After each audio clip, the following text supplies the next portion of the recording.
would you say that the health department is maybe focusing on first responders, grocery workers, that list you gave, and then clinics focusing more on 65 and older residents? The question is the health department focused on that frontline essential worker group, and are the health system partners focused on the over 65? And the answer is yes. And the reason for that is they encounter these individuals and they care for them and their chronic conditions on a regular basis.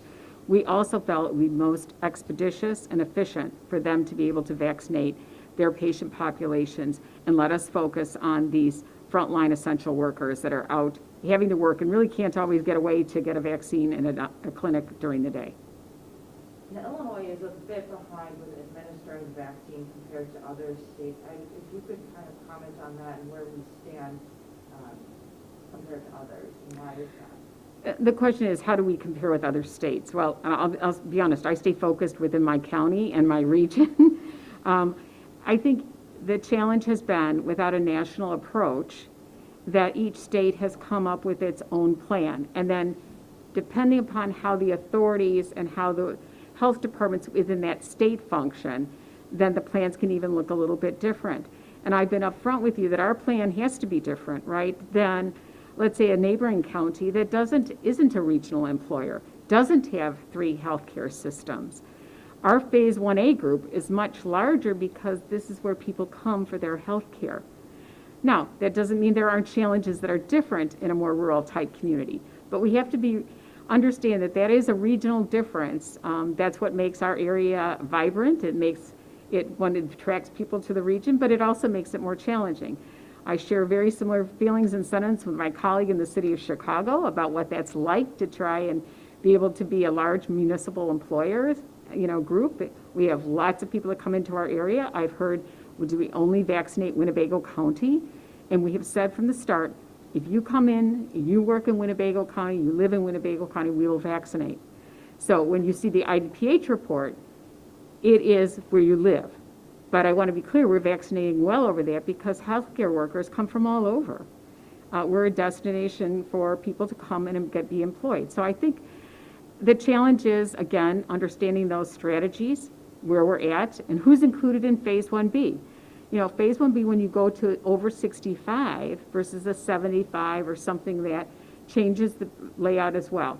So in this state, we understood that some of our younger, again, minority community people of color were being impacted at a younger age. And so therefore they increased, or decreased the age, which increased phase 1B. If there was a national approach, how do you think that would affect the rollout of vaccines? So how would I think a national approach? Again, I think first of all, we'd all be responding consistently. We would understand who's priority for vaccination, how that would roll out, the allocations based on the states, in terms of based on the priority groups. I think those all kind of feed into, remember, it's a national asset. I've talked about this being a federal asset. The state's allocations are based from the national. So with the national, we'd have a better kind of sense, and again, states with more population, with higher risk populations, higher disease burdens, might be prioritized differently than states with less. Dr. Martell, you had talked about how Winnebago County is getting 5,000 doses for the week. We do know that the Biden administration has said that the states, so IDPH, will get an understanding of how many doses 3 weeks ahead of time. Has that happened for us? Do you know 3 weeks from now what doses we'll be getting? So the question is, the Biden administration is committed to more proactive reporting of vaccine to be received in a region. We have not seen that come through yet from the state, but I'm sure the state partners are working to make sure that occurs, because I think that is very difficult. Because again, planning, I come back to any of us who've ever planned for a party where we have to have an RSVP and we're going to defrost a certain amount of food, right, or purchase. We need to know what we're going to have to work with. So can I invite 10 people or can I invite 20 people? And you manage that in your households. We have to manage it with vaccine. And I know that's a hard concept to kind of explain that I think we're not used to it. We saw it earlier with PPE and all that, but we have to, this is a limited resource at this particular time. But I am confident that they will continue to be able to ramp up production and be able to provide us with the vaccine we need to vaccinate the entire population. And then phase 1B did start this week on Monday. Do we have a number or an understanding of how many in phase 1B have been vaccinated yet so far? The question is, do we know who's in which phase and which group? And the answer is no, we don't have that solid number. And again, because I could be over 65 and I could also be a healthcare worker. So I think that there's some I'm going to say there are going to have to be some people that do that data, because again, many of our frontline workers may also be in the age category as well. And so again, parsing each of those out is a challenge. You had talked a little bit about the registration for Winnebago Health, the department here, and how that works. But we also have other municipalities like Walgreens, like Mercy, other people that have that kind of same thing of registering and then getting an appointment. If there are people who are registering at multiple municipalities, how do you think that should work as far as if they do get notified before the other one? And again, the question is, again, we know there are multiple registration systems out. Again, without a national strategy and picture, everyone really had to plan for their own regional approach.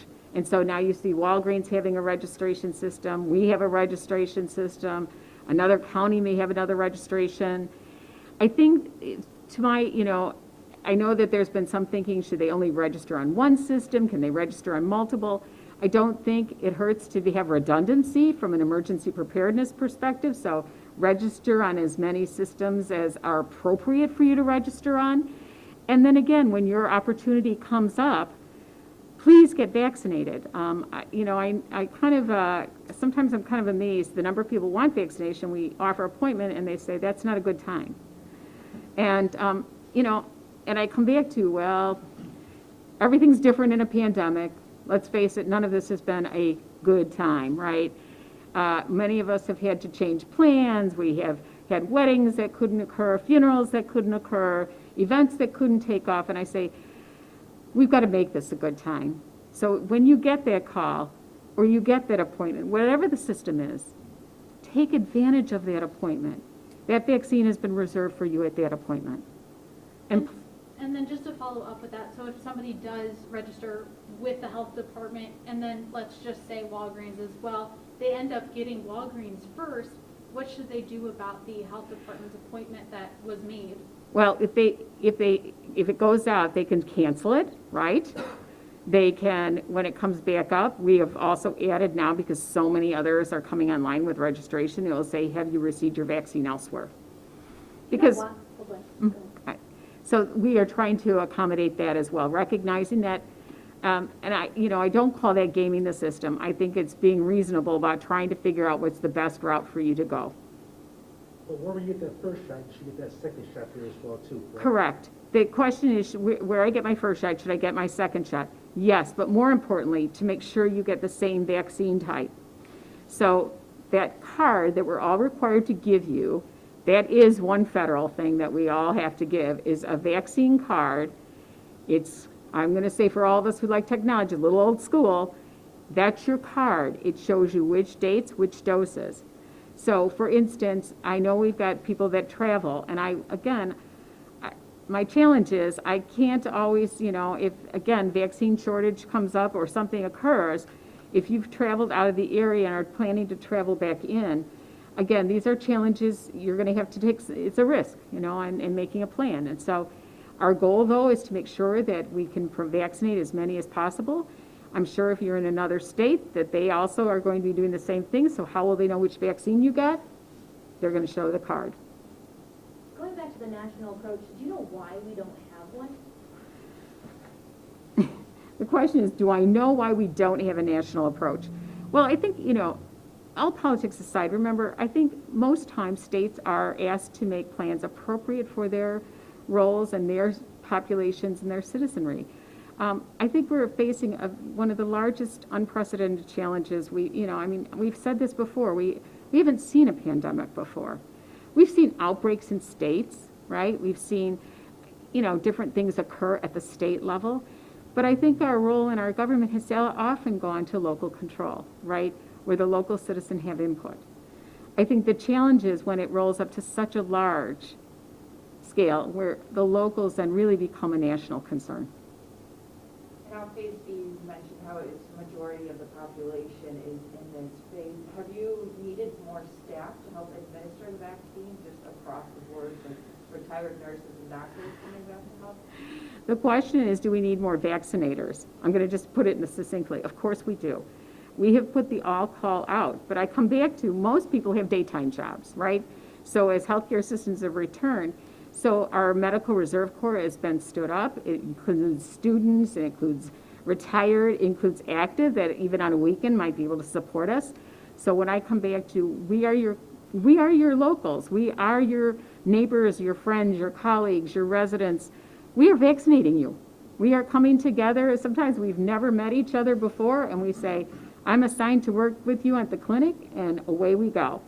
And so that's why it becomes so important that, you know, if you get an appointment, respect the appointment, try and get in at your appointment time, because that team has come together on your behalf.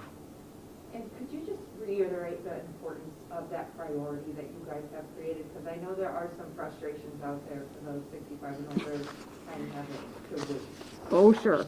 Because if I do the math, right, and I say 5,000, and let's say in any given population, right, so within a 65-year-old, you know, we've talked about a little bit like who might be the most priority, right? So in a healthcare system, they may look to see how many comorbidities. And those are the comorbidities associated with higher risk of mortality from COVID-19.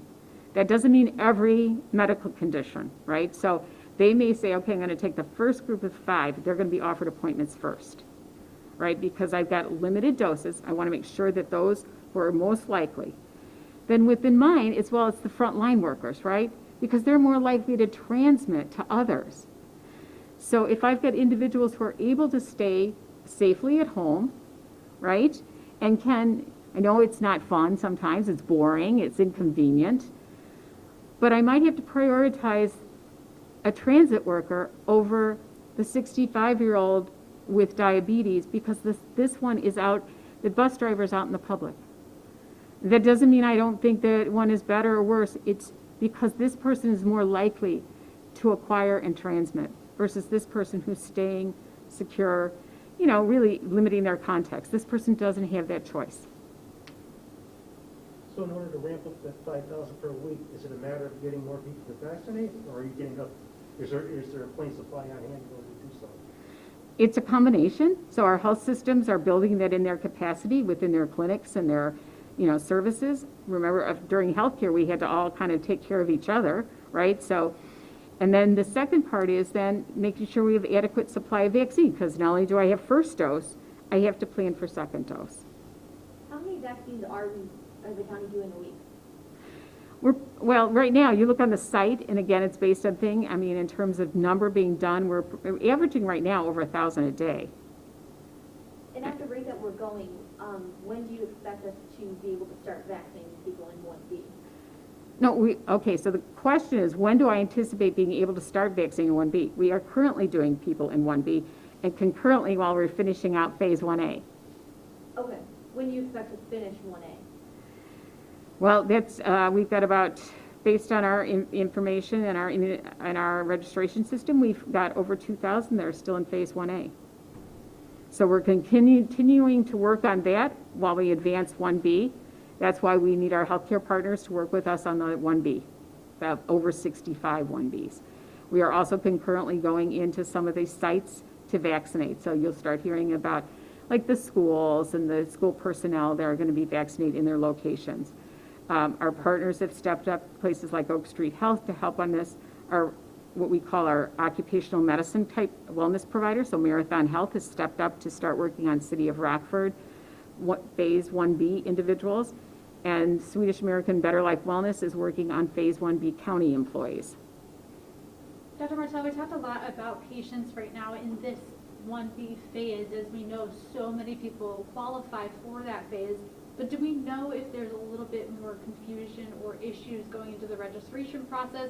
Are more and more people reaching out because maybe they are in phase 1B, but of course with the priority, they're not sure. Just wondering of how it's going so far, if we're seeing a little bit more issues than 1A. The question is, are we having more issues than phase 1A? And we are, because we did not use a registration for phase 1A. Remember, we said all hands on deck, the vaccine arrived, get going. And I mean that literally. We were vaccinating over the holidays, right? Phase 1B, they've registered, right? They registered around January 1st because they found out we had that link, right? And now it's January 27th and they don't have an appointment yet. And phase 1B started Monday, right? So yes, there's frustration. They're worried that their registration isn't there. We've confirmed that their registrations are there. But I keep reminding individuals, please be patient. We are going to get there, but this is a very large group that we have to begin to work on vaccinating. And our healthcare systems are working within their systems to, again, prioritize within the priorities. So since 1A and 1B are both being vaccinated, is it possible that people in 1B could be getting their vaccines before people in 1A have? And the question is, can people in phase 1B getting ahead of phase 1A? And yes, the answer is, depending upon what the system is and where they're at, that could possibly happen. It also could be that they didn't register till later as phase 1A. I know that there is vaccine hesitancy still out there in the community. I've heard before, a couple people say, well, I'm going to wait till so-and-so gets it, and if they do okay, then I'll get it. Or I'm going to see how that whole hospital, and again, I think there was a lot of stories out there initially about people, did they have to take a day off from work the second go around? We did not see that. So once that starts rolling, then we have more phase 1A registering. So that's, part of that catch-up is I think will be ongoing as more people decide to vaccinate. Dr. Martell, as part of all of the healthcare systems, different clinics too that are getting those doses, Winnebago County Health Department is also a place getting those doses and administering. Have you been doing that so far this week for phase 1B? For phase 1B, we've been working more on phase 1A. I told you we were working on the SILAs, the community integrated. We also are partnering with other facilities. So we did some work with our partner agency, Mercy Health, this week. So we had a combination of phase 1A second vaccinations, some phase 1B, and some new phase 1A. So, again, you can see the combination that's coming in to the sites where we are scheduling them to come into.